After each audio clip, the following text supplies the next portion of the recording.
Aita for turning my sister away after she slept with my kid's dad while we were together, then came crying to me after he gave her STDs, STIs. You ever have a moment where the world just stops spinning, like something inside you just shuts off, and everything you thought you knew about love, loyalty, and family turns out to be a complete lie? That was me. 10 months ago, I had been with Con for 8 years. We had 3 kids together. He was my person, or at least I thought he was. I never thought I'd be the woman who'd get betrayed like this, but life has a cruel way of showing you people's true colors. And sometimes the knife doesn't just come from behind, it comes from someone you sat at the dinner table with, someone you trusted with your deepest secrets, someone you called your sister. It was a Saturday afternoon, I remember, because I was cleaning up the mess from lunch, and my sister came over unannounced. She looked off eyes, red like she'd been crying all night, hands shaking, voice soft, and I knew something was wrong. She sat me down on the couch, didn't say anything for a minute, then she just blurted it out. I slept with Con, just like that, like it was a casual thing, like she had knocked over a glass of milk and wanted me to help clean it up. I couldn't speak. My ears started ringing. I stared at her, waiting for her to say she was joking, that this was some sick prank, but she kept talking. She said it happened a week ago, that she regretted it, that she needed me to understand it was a mistake, that she had a crush on him for a while, and things just got out of hand, that she loved me and couldn't live with herself, knowing she hurt me. She cried, tried to reach for my hand, and I yanked myself away like her skin was poison. Then I asked Con. I wanted to hear it from him. I didn't even raise my voice. I just looked him in the eye and asked him if it was true. He didn't flinch, didn't deny it, didn't even act. Sorry. He told me not only did it happen, it wasn't the first time he'd been sleeping around for years. And yeah, he slept with my sister, more than once, like it was nothing, like it was just something men do when they're bored. My heart shattered, right there on the floor, but I didn't cry. Not. Then I looked at my sister and told her to get the hell out of my house. I said I never wanted to see her again, that she disgusted me, that I wanted her to feel the pain I was feeling, and no apology in the world would make it better. She tried to say it wasn't an affair, that it was a one-time thing, but I knew better. I saw it in her face. She had wanted him, and she went after him knowing he was mine, knowing we had children, knowing she was supposed to protect me. I ended it with Con that night, packed his things, told him to get out, and never come near me or the kids again, and I went straight to get tested. I didn't know what kind of diseases he could have passed on, with all the women he claimed to have been with, but by some miracle I was clean, and I thank the stars for that, because at least my body was safe, even if my heart wasn't. But what broke me more than anything was that it was her, my sister, the one person I thought would stand by me if the world fell apart. She helped destroy my family and then expected me to forgive her. She said she needed me, that she couldn't live with the guilt, and I told her I hoped the guilt ate her alive because I was done. After I kicked them both out of my life, I hit the lowest point I'd ever known. You think the pain of losing a partner is bad? Try losing your partner and your sister in the same breath. I had to wake up every day and take care of 3 little faces, 3 innocent kids who had no idea their father had destroyed our home, who still asked for him, still cried for him, and I had to lie through my teeth just to keep their hearts safe. At night, I'd cry into my pillow, and during the day, I'd smile for them. It was like I was living 2 lives, one for them, and one where I was completely broken. I started therapy because I couldn't eat, I couldn't sleep. I'd catch myself staring at the wall for hours, just replaying everything she said, everything he did, every moment. I thought we were happy, and through it all, my sister kept trying to reach out. Calls, messages, showing up outside my place, begging me to talk to her. She said she made a mistake, that she was lost, that she needed me back in her life. But I stayed strong. I didn't answer, didn't respond, didn't even look at her, because I wasn't going to let the woman who helped rip my life apart back into it. Then I heard she started dating Con. Yeah, dating the same man she regretted sleeping with, the same man she said was a mistake. She chose him publicly like some messed up twisted prize, and when people asked her why, you know what she said? She said she was doing it because I rejected her, that I wouldn't forgive her. So she thought maybe she could make something good come out of the situation, that maybe this was meant to be like her dating the father of my children, her sleeping with him behind my back. All of that was fate.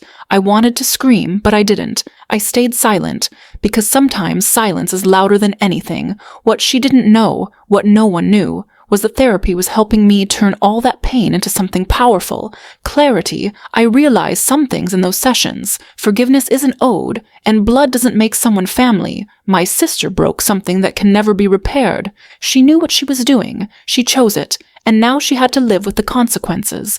People started talking. Our mutual friends began to pick sides. And surprisingly, most of them sided with me. They were disgusted, said what she did was beyond betrayal, said they couldn't look at her the same anymore. She lost friends. She got shunned. And honestly, I didn't feel bad at all. She made her bed. Now she had to lie in it, next to the same man who would eventually treat her exactly how he treated me. And that's exactly what happened. It took a few months, but eventually, the perfect picture she tried to paint with Con started to crack. At first, it was just whispers, little things people noticed, like how he'd leave parties without her, or how she started looking tired, stressed, afraid. I didn't pay attention at first. I was too focused on rebuilding myself, on healing, on making sure my kids felt love, even when their world had changed. But then, I got a call from my cousin. She told me, "Hey, I think your sister's going through it. For real." I didn't ask for details, I didn't care. But then she showed up at my door. Again, her face was pale, her hands were shaking, she looked smaller, like life had been draining her dry. She didn't even knock, she just stood there, waiting, until I opened the door and stared at her like a stranger. She said my name softly, begged me to talk, said she needed me, that she was sorry, that she'd take it all back. If she could, I didn't say a word, just shut the door in her face. And the sound of that lock clicking felt like the first real breath I'd taken in a long time. But she didn't stop. She tracked me down at our brother's place, ran up to me like a lost child, tears running, voice trembling, telling me how scared she was, how Con had cheated, how he'd passed her STDs. Yeah, more than one. She said she was waiting on HIV test results, that she didn't know what to do, that she had no one and she needed me. That's when I lost it. I told her straight to her face that I didn't care, that she deserved everything coming to her because that's what betrayal costs. She tried to say it was just one time, that she regretted it, that she never meant to fall for him, but I wasn't buying any of it. I told her, "You weren't just a sister who made a mistake. You were a woman who looked at the father of my children and chose him over me, over our family, over our bond. And then you had the audacity to come crying to me when he did to you exactly what he did to me. I told her I didn't want her anywhere near me, that I saw her as disgusting, a traitor, someone who could rot for all I care." She cried, begged, dropped to her knees, but I stepped right past her like she was nobody, because that's who she is now, nobody. And that was the last time I saw her.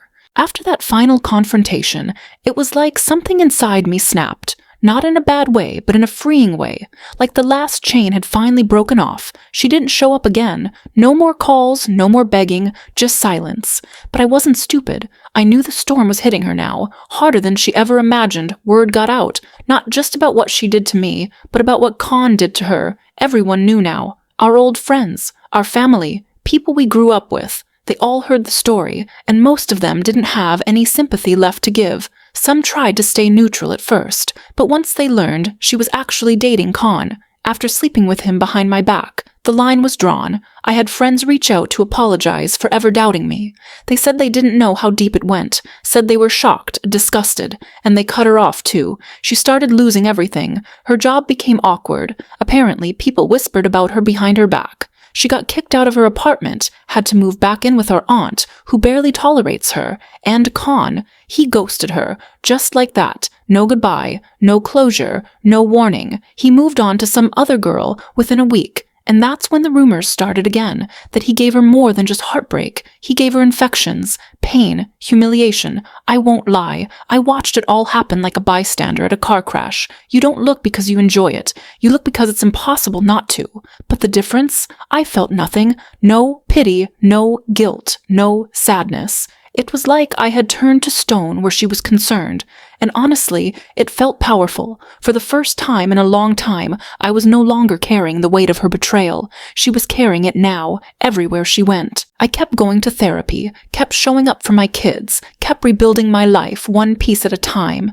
And day by day, I smiled a little more, laughed a little louder, breathed a little deeper. People told me I was strong, that I handled it better than they ever could have. But I wasn't trying to be strong. I was just done, being broken, done being the one who who always forgives, done being the sister who's always expected to understand. Blood may be thicker than water, but betrayal, that runs deeper than both. I should have known it wouldn't end with just her, because once the dust settled, the rest of the family started creeping in. It started with a phone call from our mom, one of those "we need to talk" type of calls. I almost didn't answer, but curiosity got the better of me. She sounded tired, old, like everything was falling apart around her. She said she didn't want to take sides, but she missed both her daughters, and she hoped, maybe, just maybe, there was room to fix things. I let her talk, but I didn't say much back. Then came my aunt, the one my sister had moved in with. She called too, this time more aggressive, telling me how my sister was falling apart, how she cried herself to sleep, how I was being heartless, and that family's supposed to forgive. That word again, forgive. It used to mean something to me. Now it felt like poison. I told her straight up, if she wanted to comfort a backstabber, that was her business, but don't expect me to be the doormat again. And then came the kicker. My dad, he never calls. We aren't even that close, but he reached out, tried to play the "you're better than this" card, said my sister was young, made a mistake, and had paid enough. I told him I didn't remember him saying any of that when I was crying on the kitchen floor, finding out my partner of 8 years cheated on me, and that my own blood made it worse. I asked him, "Where were you then?" He didn't have an answer. After that, I sent a message to the whole family group chat. Simple and clear, I do not forgive her. I will not ever be close to her again, and anyone who tries to guilt me about it can follow her out of my life too. The chat went dead. No replies, no arguments, just silence. And that silence felt like peace. I stopped explaining myself after that, stopped justifying my pain, stopped listening to people who wanted to force fake peace. Just to make them feel comfortable, I chose myself, my kids, my healing. And honestly, it was the best choice I ever made, because not every story needs a happy reunion.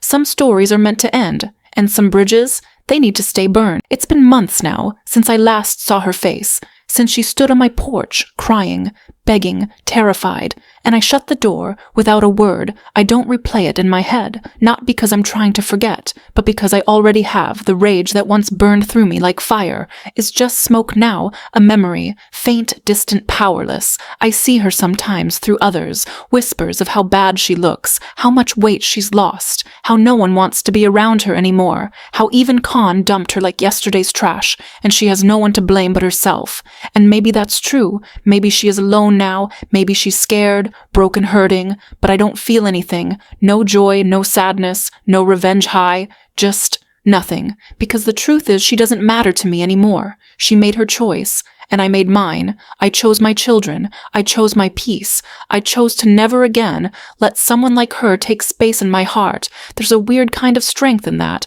in knowing that forgiveness isn't always the goal, that sometimes it's okay to say, no, I don't forgive you and I never will, and still walk away whole. She taught me something, not the lesson she probably wanted, but one I'll never forget, that blood doesn't make someone your family. Loyalty does. Respect does. Love that doesn't stab you in the back does. And when those things are gone, so is the relationship. People ask me if I ever miss her, if I ever think maybe one day we'll patch it up. I don't, because I don't miss lies. I don't miss betrayal. And I don't miss pretending someone cared when they really didn't. I've built a new life now, one where my kids know they come first, one where my boundaries are respected, and one where I get to finally breathe.